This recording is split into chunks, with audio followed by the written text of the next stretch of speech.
Ivangeli ngokaJohane, isahluko esingesokuqala, isahlukwana sokuqala. Ekuqaleni wayekhona ulizwi, ulizwi wayekuNkulunkulu, ulizwi wayenguNkulunkulu. Yena lowo wayekhona ekuqaleni kuNkulunkulu. Konke kwavela ngaye, ngaphandle kwakhe akuvelanga lutho kukho konke okuvelileyo.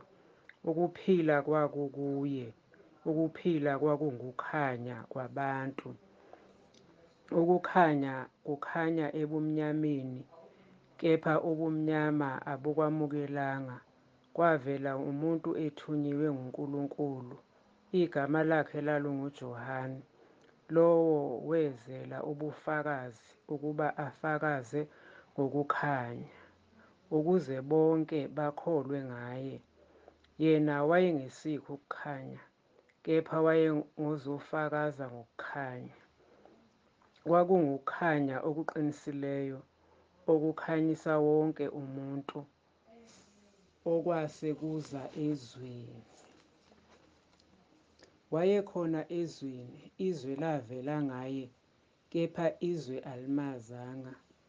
Weza kokwakhe, abakhe abamamukelanga, kepha bonke abamamukelayo wabapha amandla okuba babe ngabantwana bakaNkulunkulu, labo abakholwa egameni lakhe, abangazalwanga ngagazi, nantando yenyama, nantando yendoda, kodwa bazalwa nguNkulunkulu.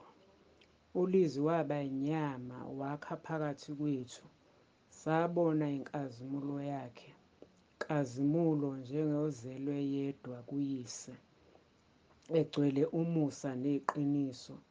UJohane wafakaza ngaye, wamemeza wathi, nguyena lo ebengisho ngaye ukuthi, lowo ozayo emva kwami uvelile ngaphambi kwami, ngokuba wayekhona kuqala kunami. Ngokuba ekugcwaleni kwakhe samukele sonke umusa phezu komusa. Ngokuba umthetho wanikezwa ngoMose, umusa neqiniso kwavela ngoJesu Kristu. Akakho oke wambona uNkulunkulu, indodana ezelwe yodwa esifubeni sikayise, iyona embonileyo. Ubufakazi bukaJohane. Lokhu kungubufakazi bukaJohane mhla abaJuda bethuma abaphristi namaLevi bephuma eJerusalema ukuba bambuze ukuthi, wena ungubani na? Wavuma, kaphikanga, wavuma wathi, angisiye uKristu mina. Bambuza bathi, uyini pho? Ungu-Eliya na? Wathi, angisiye. Ungumprofethi na? Waphendula wathi, qha. Base bethi kuye, ungubani na? Ukuze sibaphendule abasithumileyo, uzisho ukuthi ungubani na? Wathi, ngiyizwi lomemeza ehlane, ethi, lungisani indlela yeNkosi, njengalokho washo u-Isaya umprofethi. Labo ababethunyiwe babevela kubaFarisi. Bambuza-ke bathi kuye, pho ubabathizelani uma ungesiye uKristu, no-Eliya, nomprofethi na? UJohane waphendula wathi, mina ngibabhathiza ngamanzi, umi phakathi kwenu eningamaziyo, yena ozayo emva kwami, omchilo wesicathulo sakhe ngingafanele ukuthukulula. Lokho kwenzeka eBhethabhara, ngaphesheya kweJordani, lapho uJohane wayebabhathiza khona. Ngangomuso wabona uJesu eza kuye, wathi, bheka, iWundlu likaNkulunkulu elisusa izono zezwe. Nguye ebengisho ngaye, ngithi, emva kwami kuza umuntu owavela ngaphambi kwami, ngokuba wayekhona kuqala kunami. Nami bengingamazi, kodwa ukuze abonakaliswe ku-Israyeli, ngalokho ngizile ngibabhathiza ngamanzi. uJohane wafakaza wathi, ngibonile umoya ehla ezulwini njengejuba, wahlala phezu kwakhe. Nami bengingamazi, kodwa ongithuma ukubabaphathiza ngamanzi wathi kimi, lowo oyakubona umoya ehla ahlale phezu kwakhe nguyena obabaphathiza ngomoya ongcwele. Mina ngimbonile ngafakaza ukuthi lo uyindodana kaNkulunkulu. Abafundi bokuqala. Ngangomuso futhi wayemi uJohane nababili babafundi bakhe ebona uJesu ehamba, wathi, bheka nanto iwundlu likaNkulunkulu. Abafundi ababili bezwa ekhuluma bamlandela uJesu.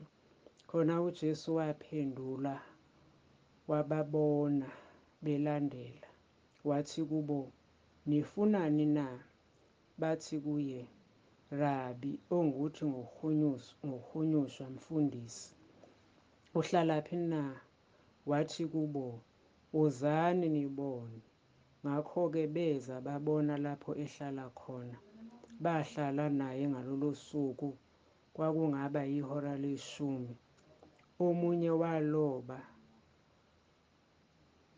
Omunye walabo ababili abamuzwa uJohane balandela uJesu wayengu-Andreya umfowabo kaSimoni Phethro. Yena wafumana kuqala umfowabo. USimoni wathi kuye, sifumene uMesiya, okungukuthi ngokuhunyushwa uKristu. Wamisa kuJesu. UJesu wambheka wathi, wena unguSimoni kaJona, uza kubizwa ngokuthi uKheyifasi, okuhunyushwa ngokuthi uPhethro. Ngangomuso wayefuna ukuya eGalile, wafumana uFiliphu. UJesu wathi kuye, ngilandele. uFiliphu wayengaseBhethsayida, umuzi ka-Andreya noPhethro. uFiliphu wafumana uNathanayeli, wathi kuye, simfumene lowo oloba ngaye emthethweni, uMose kanye nabaprofethi, uJesu waseNazaretha, indodana kaNkulunkulu. uNathanayeli wathi kuye, kungase kuvele okuhle eNazaretha na? uFiliphu wathi kuye, woza ubone. uJesu wabona uNathanayeli eza kuye, wathi ngaye, bheka u-Israyeli uqobo, okungekho nkohliso kuye. uNathanayeli wathi kuye, ungazelaphi na? uJesu waphendula wathi kuye, ungakabizwa nguFiliphu uphansi komkhiwane ngakubona. uNathanayeli waphendula wathi, Rabi, uyindodana kaNkulunkulu, yinkosi ka-Israyeli. uJesu waphendula wathi kuye, ukholwa ngokuba ngithe kuwe, ngakubona uphansi komkhiwane na? Uza kubona okukhulu kunalokho. Wathi kuye, ngiqinisile ngithi kini, niza kubona izulu livuliwe, nezingilosi zikaNkulunkulu zenyuka zehla phezu kweNdodana yoMuntu.